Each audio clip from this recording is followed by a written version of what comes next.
अस्सलामुअलैकुम रहमतुल्लाहि वबरकातुहू। ये बहावल है जी, ब्राह्मण ब्रीड है, बहुत मजबूत पाँव है। आप देखें इसकी पिंडलियाँ चेक करें ज़रा, आउटस्टैंडिंग।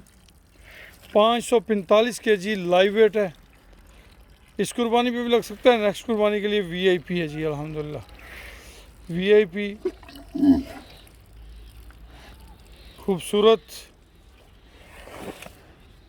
कद काठ बड़ा अच्छा। 5.5 लाख रुपए इसकी डिमांड है जी। बहावल की जो डिमांड है वो 5.5 लाख रुपए जी।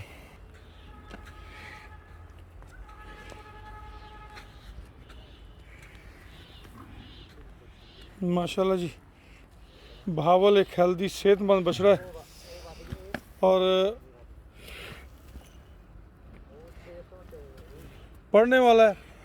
मज़ीद ग्रोथ के लिए आप इसे अगले साल तक रख सकते हैं। इसके हड्ड पैर जो है वो मजबूत है।